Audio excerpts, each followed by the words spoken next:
All right, hello folks, and welcome to another edition of the Binding Status. It's great to be back with y'all this week. I hope everyone is staying safe, and I know a bunch of people are working from home, so we hope you are able to tune in. And if you are, please feel free to introduce yourself in the live chat, which we have going here, and we'll make sure to give you a shout out, tell us where you're joining from, give us any thoughts. And we'll make sure to follow up on any of them. Also, you can help me out if I get stuck during the demo, which seems to be a common trend. But we're excited to have everyone joining. It looks like we have a few people trickling in here. So just to start off, it looks like Jared, who's one of the founders of the Crossplane project, is joining from San Diego. Thomas, who's on with me today, who I'll introduce momentarily, just jumped in. And so we'll circle back to that regularly. Marcus and Tarun. Oh, Tarun, I believe he works on the Linkerd project, but we met at KubeCon, so I'm really happy he's able to join. And Jan, who I chatted with last week, and I'm going to be joining him for another meetup soon, joining from Berlin. And Marcus from New Jersey, who is probably our most faithful viewer and a previous host of TBS. Thanks everyone for joining. So most of y'all probably know me. I am Dan. I work on the Crossplane project and usually host TBS each week. But this week we have a really awesome guest, which seems to be a common trend with the past few episodes. Thomas Rampelberg is joining us from Linkerd, and he's an engineer on the project and drives a lot of the really cool functionality, especially some new recent functionality that he's written about that we'll be talking about during this episode. So Thomas, I'll pass it off to you to kind of introduce yourself and tell us anything that's on your mind. Hey there, everybody. I'm Thomas. I'm a software engineer on the Linkerd project. Let's see, interesting facts. I'm addicted to open source. We were actually just chatting earlier about how much, at least I personally enjoy doing open source because I don't have to worry about the monetization. That's someone else's problem. It's always nice to care about solving users' problems instead of figuring out how to make money for the business. Let's see. I think that's mostly it. I spend a bunch of time in Slack and on issues. So if you've done something with Linkerd, I hope that I have chatted with you at least once. I think that's about it. Awesome. Thanks for that. Yeah, we definitely share that love of working on open source. And so hopefully we're able to show off some of those features that we get to work on today. And I think kind of the way both Crossplane and Linkerd are both the directions they're going in right now are converging nicely. So I'm hoping that we can find some points where they integrate well and also just show off some of the individual features as well that make them good for people's use cases. To start off, we're going to get into kind of an overview of Linkerd, but before we do that, I want to go ahead and set up some of the stuff we're going to use later on in the show because it takes some time to do so. So later on, we're going to be using Crossplane to deploy things into remote clusters and that sort of thing. So I'm going to start off by spinning up a kind cluster and installing Crossplane there and going ahead and starting that provisioning process for 2 separate GKE clusters. Because we're going to use them later on and we don't want to have to wait for them while they're coming up. So with that, I will go ahead and share my screen. So I am just in the TBS directory for this episode. So per usual, we will have all of the assets and the guide used during this show available afterwards. So hopefully that's useful to people. A lot of times we show different things that there's not currently documentation for, or maybe we're playing around with some things that aren't the usual patterns. So feel free to check out that repo and we can drop it in the chat as well momentarily. But I'm going to start off, as I said, by creating a new kind cluster. And while it's spinning up, we're basically just going to install Crossplane into that kind cluster and set up a provider GCP, which allows us to provision resources on GCP. We'll then do dynamic provisioning of 2 GKE clusters, as I mentioned. So if you're not familiar, Dynamic provisioning is basically where we create a class that we say this is a template for how we want a resource to be provisioned. Then we create claims for that. So similar to persistent volumes in Kubernetes, we allow you to do that with managed services as well. So it looks like our kind cluster is ready here. So go ahead and set our context to that. And then we can install Crossplane. So I'm going to install from our master channel here, add the latest, and let's see what version that is here. All right, so I'm going to set the version to latest, and then we can go ahead and install. So something we introduced a few releases back is the ability, sorry about that, the ability to, 1 second, install Crossplane with some providers already present. So you'll see here that we're setting GCP to true, which means we're basically going to install it with all the different GCP managed service types we support. And if we look per usual, we should see the Crossplane pods coming up, including the stack manager, as well as the GCP init container. And shortly, we should also see provider GCP running. So if we keep looking, it'll come up momentarily. You'll also see that the custom resource definitions for various different services are coming up here. So some core ones, and we'll see things like node pools, which are specific to GCP, and then some general things like Postgres instances. So let me make sure that we're running successfully. It looks like it. Our GCP controller is running. Next thing we need to do, per usual, is to set up our provider, which basically allows you to communicate with it. So we're just providing our credentials in the form of a Kubernetes secret. I have a simple script to do that. We've done this regularly, so I'm not going to go through the whole process. But basically, I'm just base64 encoding my service account credentials into a secret and then referencing it with the GCP provider object. So I'm going to do that quickly. Let me see, make sure my context is right here. It is not. So we will set it to the correct context. If I can type, use context.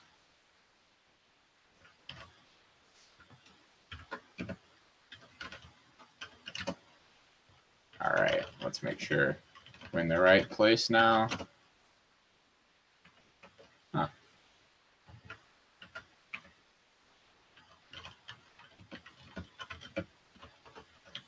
All right, so we're encountering struggle a little earlier than usual, but we will persist here. Huh. I wonder if I have, oh, we can just do it up here.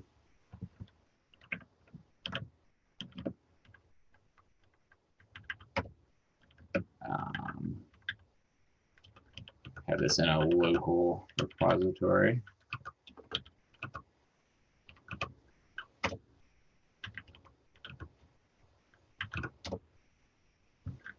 Huh. All right.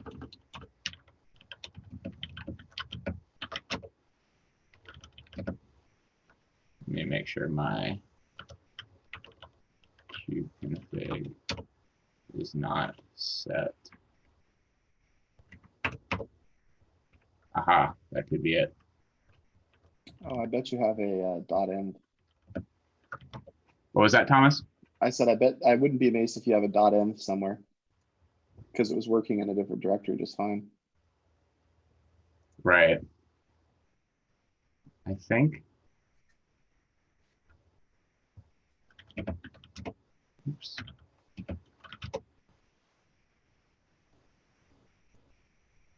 All right, I'm going to try this one more time.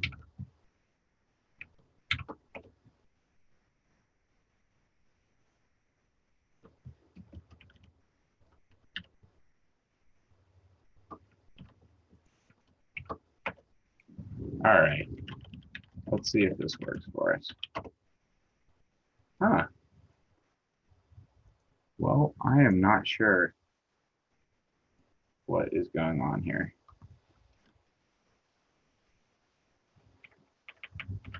Let me check the chat and see if anyone can help us out here.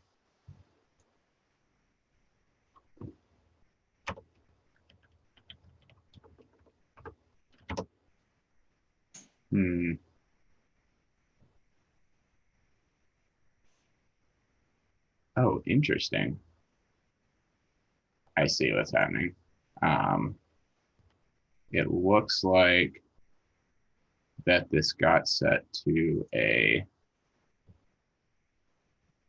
yeah, I was using, well, all right. Sorry about that, folks. I'm going to run this one more time. I think I discovered what the issue was. And we're going to just do it real quick again.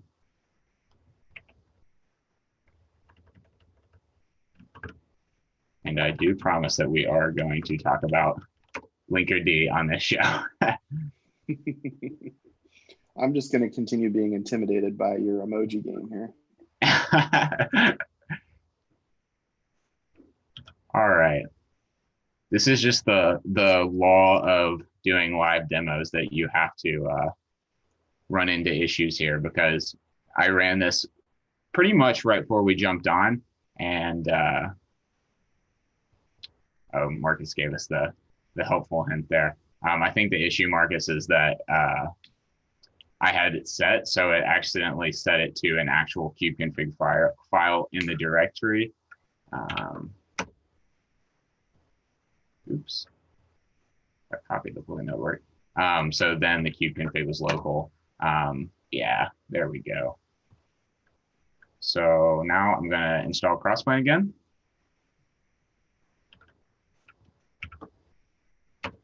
Let's see if the version is still set here. All right, we're good to go. And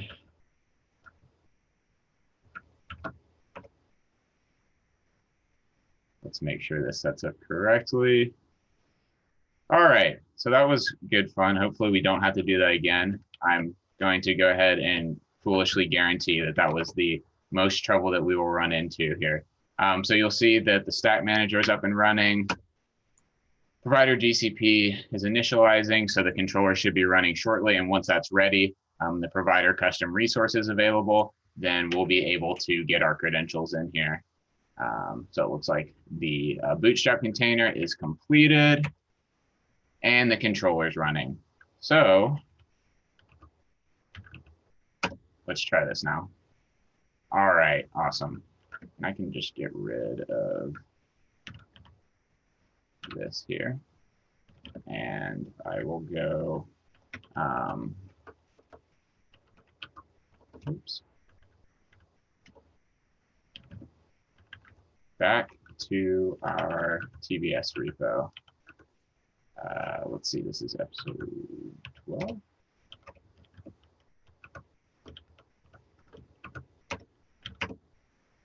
All right, so now we're back on track. So I'm going to go ahead and create this GKE cluster class so we can take a quick look at this. So basically, this is a template to be able to create a GKE cluster instance, which you'll see here. It's pretty simple, standard machine type, 3 nodes. So when we create this, we're not actually going to create any GKE clusters. It's just a template that we can reference from claims, which give us that portability of applications. So I'm going to go ahead and create this. And then I'll go ahead and create our Kubernetes clusters as well. So these are claims that are going to get scheduled to this class, and in turn, they'll actually create GKE cluster instances. So let's take a look at one of those real quick. So you'll see that I'm creating a new namespace. So we're going to have 2 different namespaces for our 2 different clusters, and we're going to install Linkerd into each of them later on. But starting out, we're just going to create a claim for this, which will result in a GKE cluster and the credential information being propagated to this Linkerd1 namespace. So we'll do both of these quickly. So these are namespaces that you're creating on your local kind cluster. And then those are going to create GKE clusters remotely, and then have the credentials sync back into the local namespaces. Yep, that's exactly right. And then we'll be using those later on. Before we get to that, let me quickly show that hopefully, well, here, I'll just get this one and we'll see kind of what's happening. So it should say, yep, so it got scheduled to that GKE cluster class. This resource exists for it. And we don't have any status yet because we're waiting for it to provision. So we can actually look at, so instead of a GKE cluster class, now we're going to look at an actual GKE cluster, which is created locally. So we have a one-to-one resource model with the external resource and our representation in Kubernetes. So we should be able to see two different ones here, and you'll see they're in state provisioning. So the reason why I went ahead and did this is so that they can get to a ready state and get bound. And when they're bound, that's when their connection information will be propagated to the namespace. While that's happening though, what I want to do is pull up an existing GKE cluster I have and connect to it. So let's do that. And we're going to go through kind of just the getting started guide for Linkerd. And I'm going to do that while I turn it over to Thomas to kind of like talk about what Linkerd is about, generally what a service mesh is, how it differs from other service meshes, and just kind of talk about the overall mission of the project. Yeah, those are all really great questions. Let's talk a little bit about what problems a service mesh solves first. For that, I'm going to tell a little bit of a story. It's the canonical Twitter story that I'm sure most folks have heard. In the beginning, Twitter was a Rails monolith and had a whole bunch of issues trying to stay up and running. And over time, Twitter ended up converting over to microservices and Scala and Java for those. And internally there, they created a library called Finagle. And the reason they created Finagle was that when you've got an engineering team of 10 people working on hundreds of services, everyone kind of goes and implements things differently. So you end up with metrics being implemented one way by one team and TLS being implemented by one way by another team.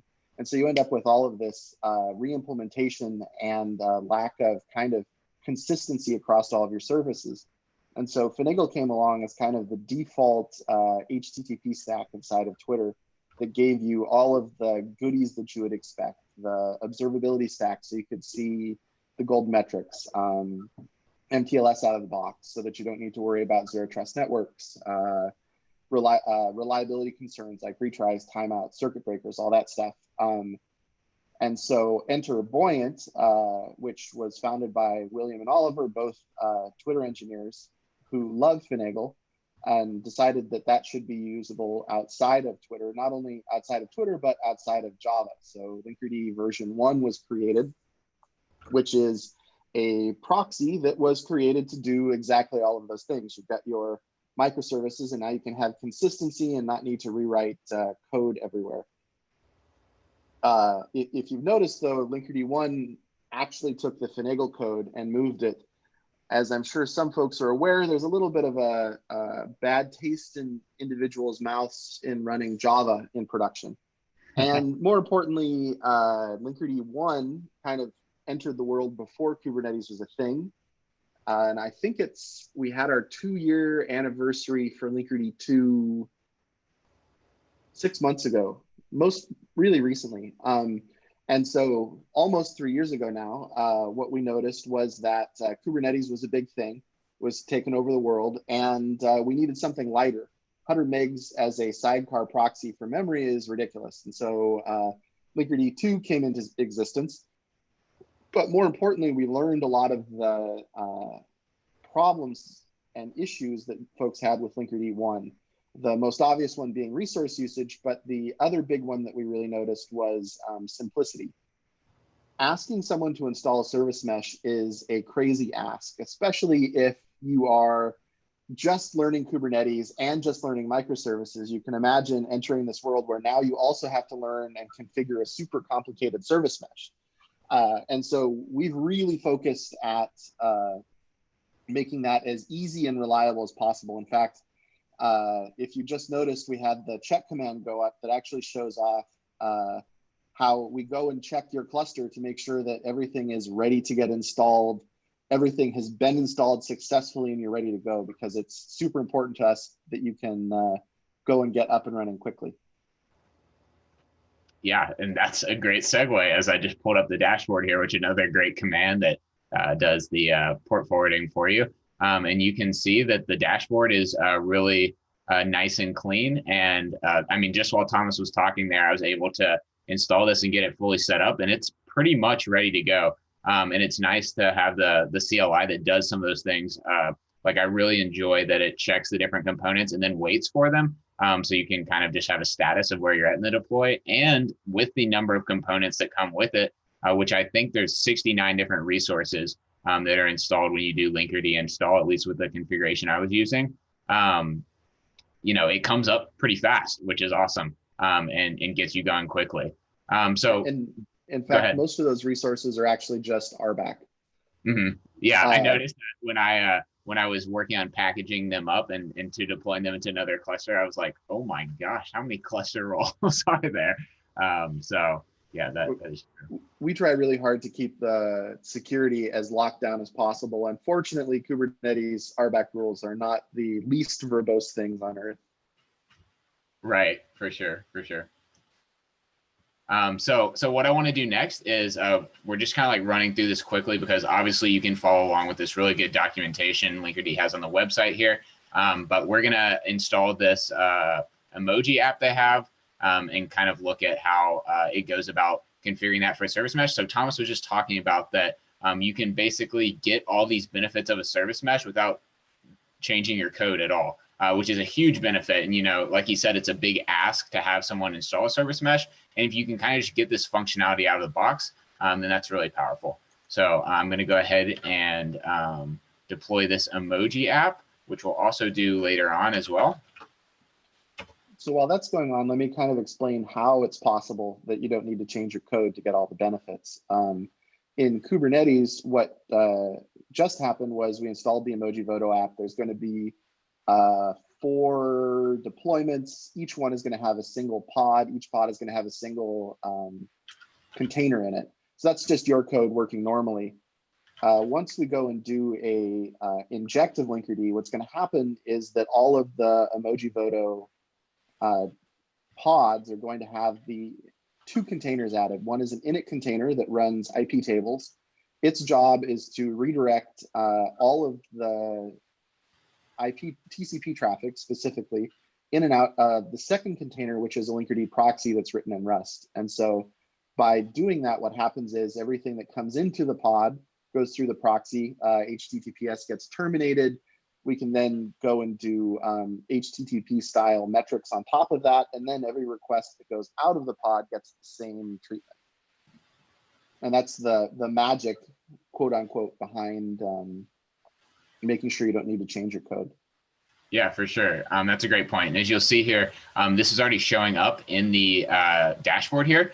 So we installed this basically without those annotations or anything, saying basically inject those sidecar proxies for me. So it's not showing up where you can see actual telemetry on it or anything. But now we can go ahead and do that. So there's a helpful command with the CLI Linkerd inject. So you can just pipe those deployments to it and then apply it.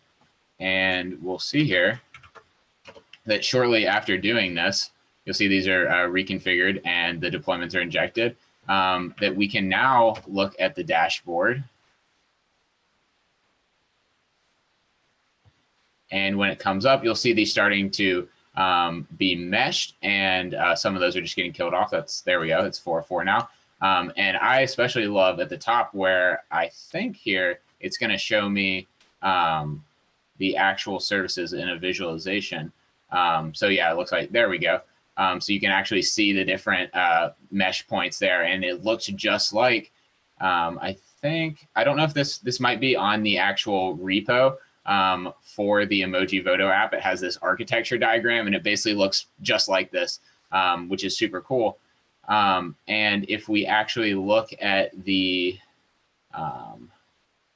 web service, which I'm gonna actually get here, and I think that it deploys with a load balancer type. Yep. So if we actually look at this external IP, and I'm actually going to do this later for y'all to interact with, so you don't have to run and vote on your emojis right now.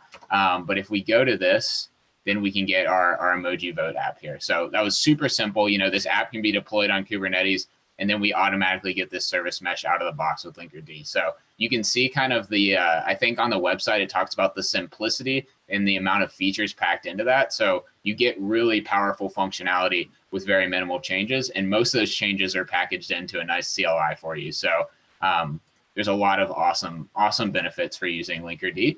And now we're going to show kind of how you can start to move to a multi-cluster model with Linkerd. And that should be even a little more exciting as we start to use some cross-plane stuff. So Thomas, as I get this set up, you're welcome to kind of like touch on any more areas as well. Otherwise, we'll just jump right into it. I'll keep on going. It's looking great so far. The simplicity stuff is a really, really big focus of the project. Something we probably spend the most of our time on once we get to the kind of end of the show, where I talk a little bit about the multi-cluster stuff that we've been doing inside of Linkerd. It's really all about kind of figuring out what most folks need and making the kind of 90% best practice decisions. And so a really good example there is instead of making you configure MTLS, we turn it on by default out of the box. In fact, we make it super hard for you to turn it off, specifically because it's kind of a best practice. If you're running in an insecure environment, you really want to have it on. It doesn't cost anything, and it's valuable because you then get a whole ton of features built on top of it, because MTLS isn't just about encrypting traffic. It's actually about providing identity between the client and the server side. Definitely, that's a great point. I do love that it's on by default, and that's just kind of like in general. I think that that kind of defines Linkerd is just like saying defaults, right? There's a lot of things that it configures for you that lets you be able to kind of like deploy a service mesh before you fully understand it, which sounds like kind of a dangerous thing to do. But when you have confidence in a team behind something, you know, and you know that they're working full time to make that the reality, then I think that's really encouraging, because it can be a lot to grasp, especially for an organization or a user who's used to, you know, doing things in a very monolithic fashion, or maybe you're new to Kubernetes and that sort of thing. So it's nice to have that confidence that the Linkerd team is constantly looking into that. In fact, my favorite story is we've got a user who wasn't using Linkerd and deployed a new version of their code and entered an incident, crazy latencies, downtimes, couldn't figure out what was going on, but they weren't really ready to put Linkerd into production. So what they did was they installed Linkerd on their production cluster. They added it to the app that was having issues. And the quote, I kid you not, was, "That was surprisingly easy." They figured out exactly what the endpoint was that they were having issues with. And then they actually just removed Linkerd again, because remember, they weren't ready to add it in. So they got themselves out of the incident, they got everything working, and then they were able to kind of come back and slowly, iteratively add it in as they were comfortable. It's kind of like my favorite story there. That is super cool. And I just want to point out, we've switched back over now to the kind cluster, and you'll see that these GKE clusters, or the Kubernetes clusters, the abstract representation, are now bound, which means that we should have connection information for these Kubernetes clusters in our namespace. So if we look at the secrets in each of these namespaces, we should see this Kate's cluster one, and that comes from that in each of the Kubernetes cluster configurations, we're saying write connection secret to ref. So that's basically saying where the connection secret is going to be in your namespace. So we're going to go ahead and move on with that. So, you know, before in the last demonstration, we used Linkerd install and then pipe that straight to kubectl apply. So that's great if you're doing it in the cluster that you're connected to, but if you have lots of different clusters, then that doesn't work as well, right? So in Crossplane, we have a concept of a Kubernetes application, which is basically similar to how a deployment has like a pod spec and some containers in it. A Kubernetes application basically just has a bunch of resource templates that it used to deploy them into a remote cluster. So now that we have secret information with kubeconfigs in these namespaces, we can deploy Kubernetes applications there, and they'll be scheduled to the clusters. And the way that works is that when these Kubernetes clusters become bound, like I said, the secret exists, but there's also a Kubernetes target that gets created. And this is kind of a newer feature. We used to schedule directly to the manage resource, which would be the actual GKE cluster that we looked at earlier. But what using a Kubernetes target allows us to do is that it can point to any secret. So you can bring along any cluster you already have, maybe running in your on-prem data center, or just a previous cluster that you haven't provisioned using Crossplane, and you can deploy resources into it. So that's kind of what's happening behind the scenes here. And so we can go ahead and use a new command in the Crossplane CLI that you actually can't get yet. It hasn't been introduced, but I do have it on local. So essentially this pat command is going to take all the configuration that Linkerd install created. It's going to wrap it in a Kubernetes application and add some of these fields like the name and namespace to be able to decide where that Kubernetes application gets created, and thus which remote target cluster it's going to be scheduled to, and then we're going to apply that. So you'll see here that the Kubernetes application was created. Once again, this was in the Linkerd 1 namespace. So let's take a look at that Kubernetes application.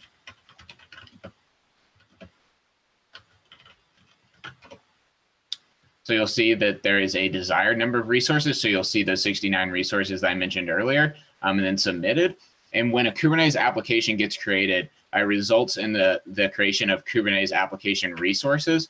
So that's what the discrepancy between the submitted and desired is. And we can actually look at our control cluster representation of the configuration that's in the remote cluster with these Kubernetes application resources. So you'll see all of them coming up. In their state, it looks like most of them are getting provisioned. But if you look through here, you'll see in the names that it's the same exact objects that were created when we did Linkerd install in our local cluster, right? So they're just basically wrapped. You'll see the name is actually just a wrapping of their name and the Kubernetes application they're part of. And what's the number on the end? That's just randomly generated. The reason why that's happening is, well, actually some backstory. So I was creating this new command to be able to automatically wrap these. And I was installing Linkerd twice. And this was actually before I was pre-pending the application name on it. And the application name was the same. And I was having conflicts with the reconcilers trying to treat basically the two different resources that are in different clusters that are represented. They were being represented by the same Kubernetes application resource, which actually caused some pretty interesting problems where it was kind of like deleting them and moving them back and forth, which we definitely don't want to do. Yeah, so that's the impetus behind that. All right, so it looks like that we have all of ours submitted here. So I'm going to go ahead and also install Linkerd into the other cluster as well. So same thing. Now we're just calling it Linkerd 2 install and installing it in the Linkerd 2 namespace. So if we actually look at these Kubernetes applications, let's do.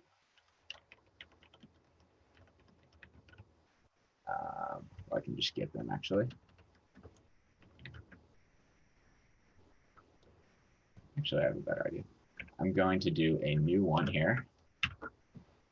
And instead of actually installing it, I'm just going to create a file. So I'll just call it example.yaml. So now if we look at that, you'll see here, this is where the name and namespace are being created. And then we have these resources in line. What I wanted to point out quickly is that generally we'll have a target selector, which is basically how we decide what cluster to go to. In this resource, we actually don't have a target selector, which basically says, pick one of the targets that's in my namespace and go to that cluster. I don't care which one. So once it gets bound to that, it will deploy to those cluster and manage it there. You can also, what we could have done here is install these both in the same namespace with both Kubernetes targets there and have different labels on those, and then use those labels to intelligently schedule. So, within an organization or something, maybe you have kind of like a blessed set of labels that are, this is like the super secure Kubernetes cluster or something like that. And so when Kubernetes applications are created, they can say, I don't know what the super secure one is, but give me the super secure one. So like security high or something like that with the labels. You can also just reference a target directly if you know exactly which you want to go to. So it looks like these are pretty much ready to go. And normally we like to make it so that you don't have to actually look into the cluster, right? So you should be able to trust that Crossplane is managing those resources for you. But because we have this Linkerd check functionality and we want to be able to see that, I'm going to actually show how to look into those clusters. So as I said, there's secret information in each. And so I'm going to extract that into a kubeconfig file. So you'll see here just in the Linkerd 1 namespace, we're getting that Kubernetes cluster secret, getting the kubeconfig off of it, decoding it, and storing it in remote1.kubeconfig. So I'll do that. And then we'll also do the same with the other. And you'll be able to see here that now we can connect to those clusters and use that really nice functionality that the Linkerd command line tool gives us of being able to check and make sure that Linkerd is configured correctly. So here you'll see that we're doing Linkerd check, but just with the remote 1 kubeconfig.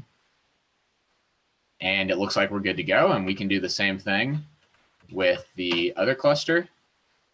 And it looks like everything is set up as expected. So now we have 2 different GKE clusters that we provisioned using Crossplane, and we've been able to install Linkerd on them. And so you can imagine that you could kind of package these things together into more of a composite resource. So you could have a Kubernetes cluster with Linkerd, and that could just be a unit of deployment. And maybe that's your default when application teams are spinning up new clusters, that you always have Linkerd installed, or maybe you have this specific configuration for how you want Linkerd installed. So there's a lot of power that can come from this kind of repeatable model of deploying into remote clusters, in that you can have kind of cluster as cattle or ephemeral clusters, and be able to have confidence in their configuration. So Thomas, I'll let you jump in here. And is there anything that you wanted to ask about or mention kind of about this process? If not, then we can just keep going, but I just want to give you some time. No, I think it's been super clear so far. I was actually really enjoying that Crossplane is a kubectl plugin. I was just the little pieces of polish are super awesome. Definitely. And I'm going to jump in the chat here. It looks like Jared was asking if we can vote on the emoji app. No, I actually deleted that, but I'm going to show here how we can get the emoji app running in 2 different clusters. So in just a moment, I'll put the URLs for those, or the IP addresses for them, in the chat, so you'll be able to do that. So just like we did with the Linkerd installation, since it's all standardized on the Kubernetes API, we're using familiar resources that can be installed into the cluster. So just like installing Linkerd, which uses Kubernetes resources, we can also install that emoji app into each of these. And we are going to do that. And this is kind of a spaghetti of commands here that we're piping to each other. But you'll see that what we're doing is we're getting that emoji app. We're going to go ahead and inject it. So we're just going to configure it already with the injected resources. So Linkerd will be able to mesh it. And then we're going to pack that into a Kubernetes application in the namespace Linkerd 1. So it'll be deployed to that Linkerd 1 Kubernetes cluster. Then we're going to apply that, which basically just creates the resources. So once again, you'll see that the Kubernetes application is created. So if we now look at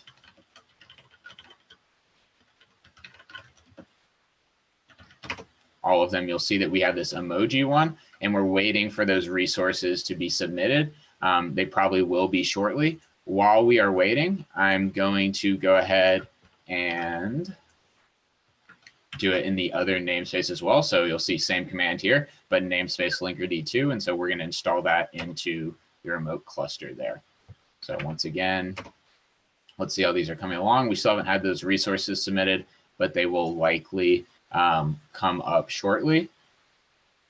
So what I want to do here is check those Kubernetes application resources that go along with the emoji app. And what we should be able to see is that they are coming up successfully and they're publicly available. And then I can pass on those URLs for everyone to be able to go vote on your favorite emoji, which I know everyone in the chat woke up to do today. So one thing that's really valuable about this kind of ability to provision things and get information back is that if we have something like a service, we don't have to actually connect to that Kubernetes cluster to be able to get the IP address or something like that. So we can just do something like this. So this is represents the web service in the remote cluster. So we're getting the Kubernetes application resource for that, and that should have the IP address propagated back to the remote cluster. That is not what we want to do. All right, so it looks like it has been submitted, so we're good. And if we look at here, we'll see that a load balancer has been provisioned with an IP address, and we can quickly hop over. Let me open a new window here.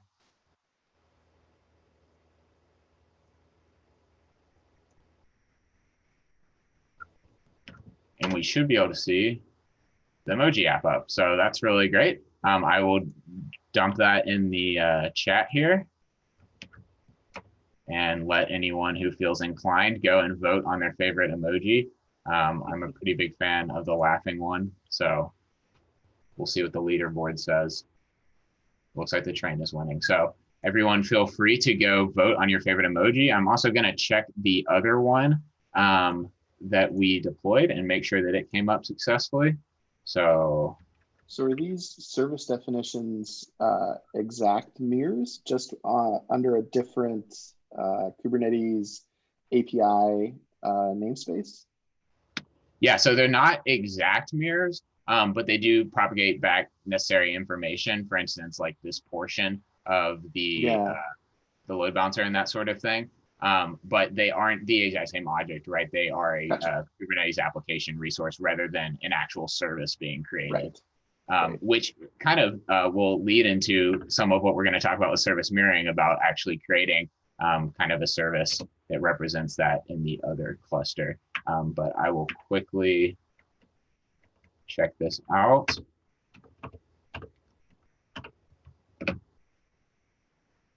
And make sure that it is running successfully as well. All right.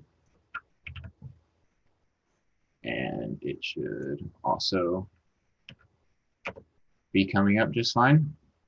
And the one other thing that I want to look at here is the Linkerd dashboard. So we can do that just like before. We'll do Linkerd dashboard, but then I'll pass the kube config for one of their remote clusters to it. So we'll do remote one.kube config.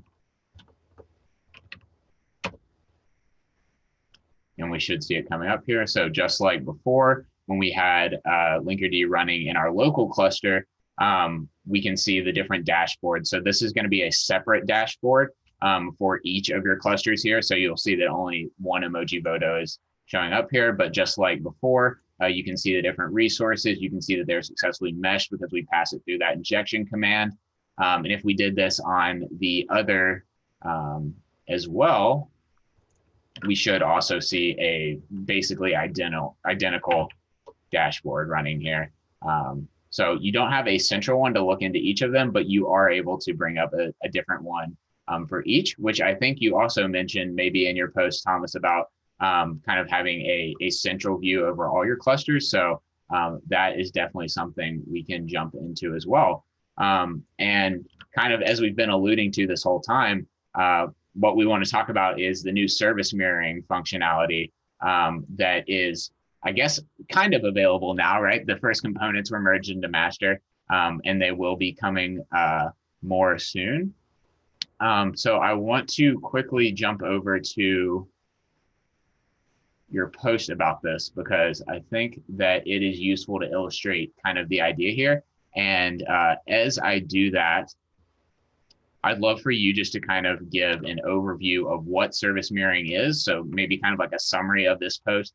And you also have some background information here on why it's necessary. But just kind of give us an overview of what you're trying to accomplish with it, and how the implementation is actually happening.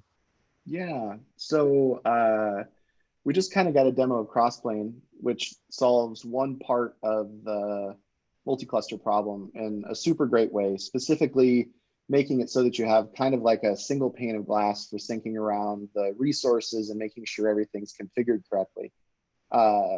Since we're a service mesh, one of the things we spend the most time talking about is actually the connectivity piece. So it's not just syncing around the resources, which is super important. It's also making everything talk to each other. In fact, 9 times out of 10, what I've noticed is that folks struggling with multi-cluster are just trying to figure out how to get their 2 clusters to talk to each other so that they can have, something happen between them. And so we spent a bunch of time kind of looking into it. In fact, we've got a Word doc that says you don't need a service mesh or anything to do multi-cluster communication for Kubernetes.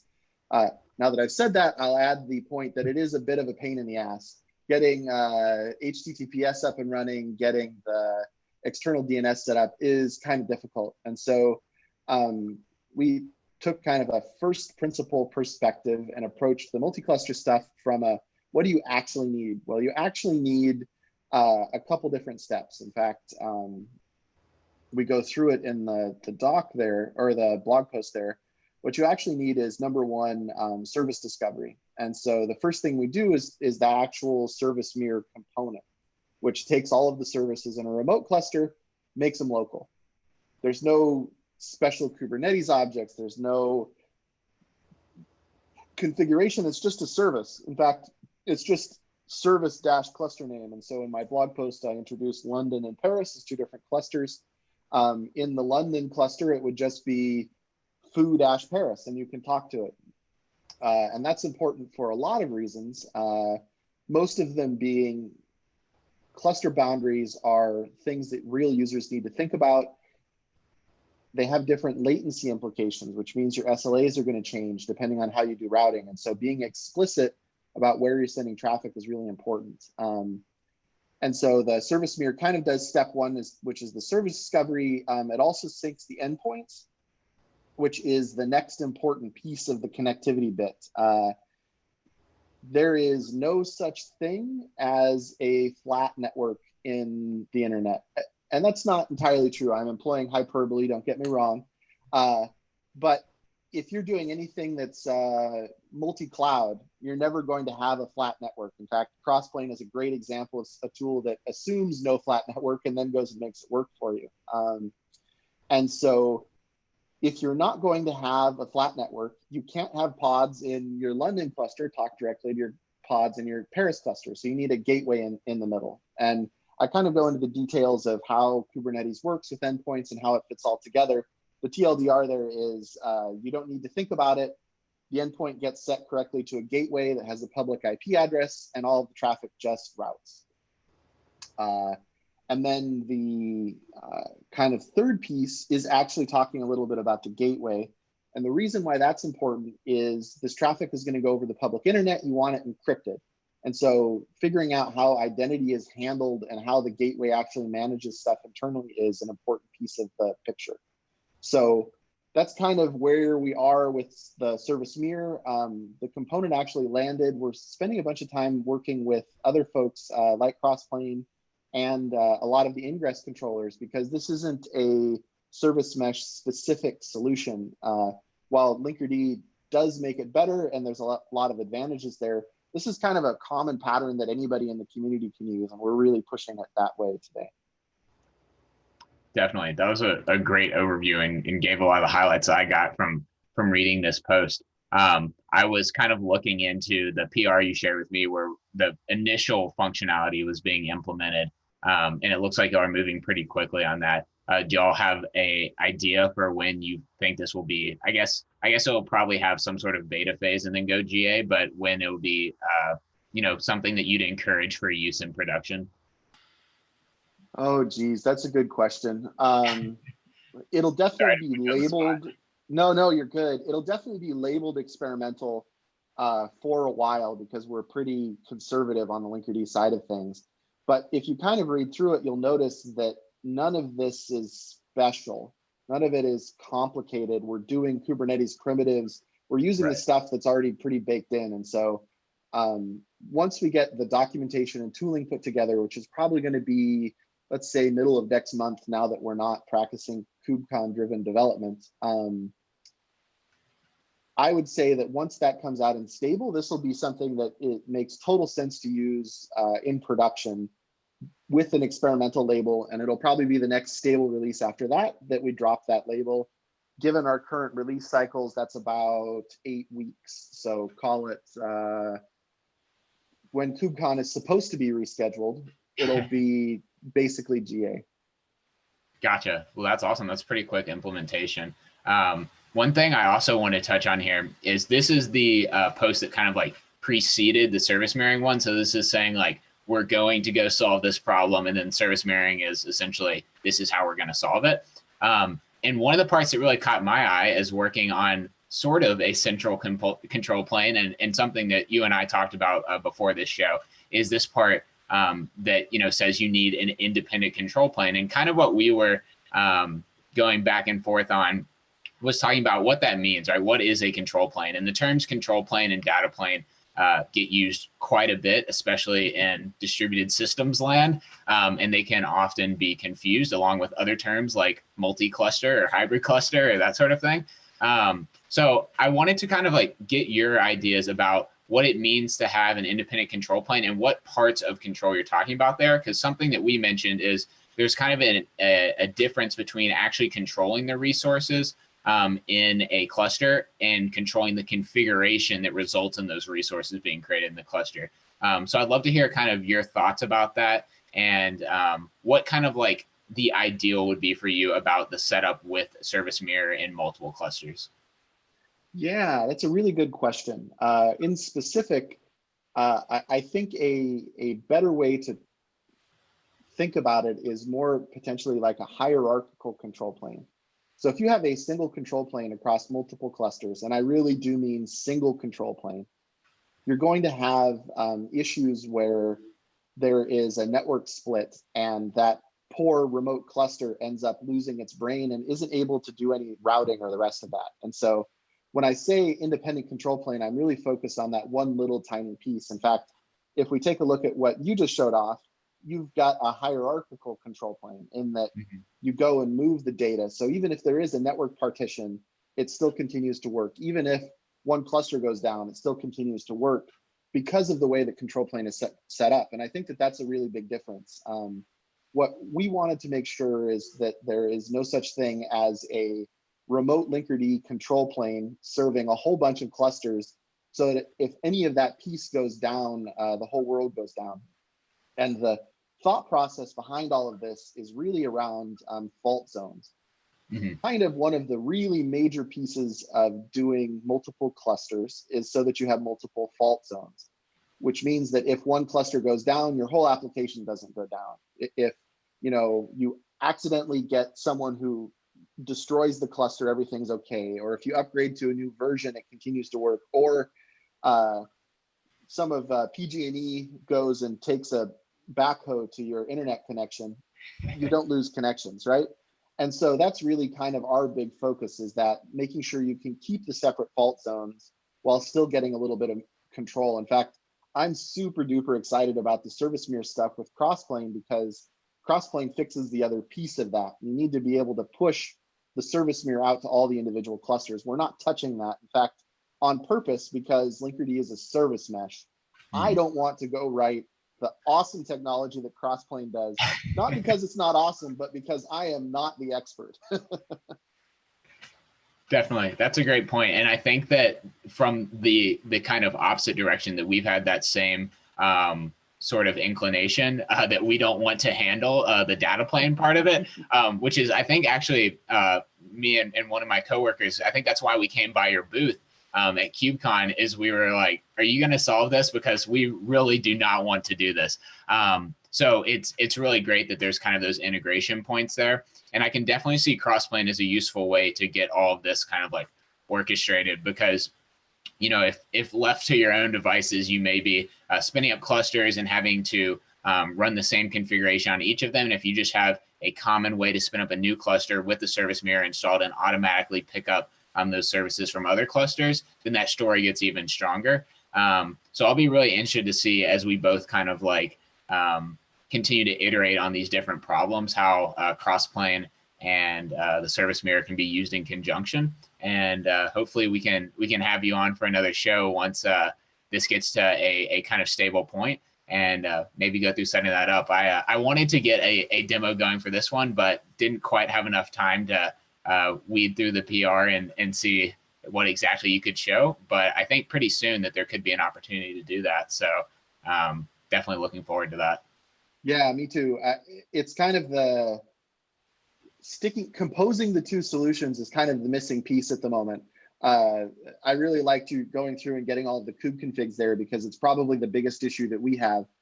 Service mirror needs to have kube config for either cluster synced across, and it's a little bit of a pain in the ass. And so getting that all done through one context is really fantastic.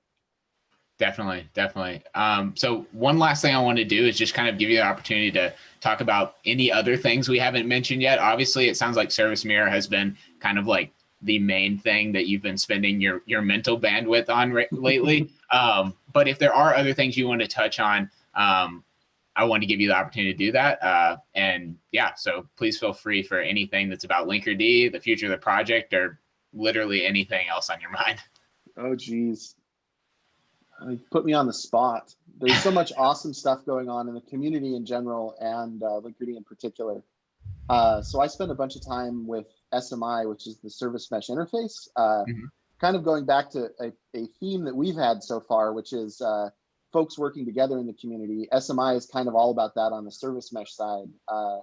We kind of try and take Linkerd's concept of simplicity and not needing to understand things and provide an interface that works for all of the service meshes. So if you want to use Istio or console or mesh or Linkerd, you can. And then you get really awesome tooling on top of that, like traffic or Flagger. Like Flagger will go and do rollouts for you. And that's a really awesome functionality.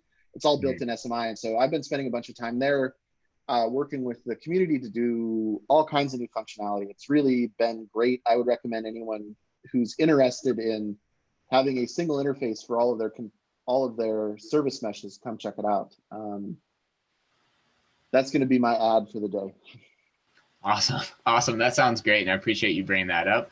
I think as we were talking about at the beginning, that's one of the great benefits of open source is, you can see what everyone else is doing, so those integration points become a lot clearer, a lot faster. And there's opportunities for us to jump on a Zoom call and share it with the world and just kind of, see how two different tools work together. So I am pleased that Linkerd has embraced that so much. And I think y'all have gotten a good reputation for that in the community as well. So props to y'all for that. And I hope we can follow suit on that. So yeah, that's going to conclude our show. We're almost to the hour mark here. And I don't want to take too much of your time, but Thomas, I really appreciate you coming on. This was a really cool thing to show. And you're always welcome back anytime. Yeah, you bet. Thank you so much. I really enjoyed it. I have not spent nearly as much time as I should in Crossplane. So this was a great kind of intro into how you guys are doing it on the inside. Absolutely. Well, thanks, Thomas. Have a good rest of your day. And thanks to everyone on the stream.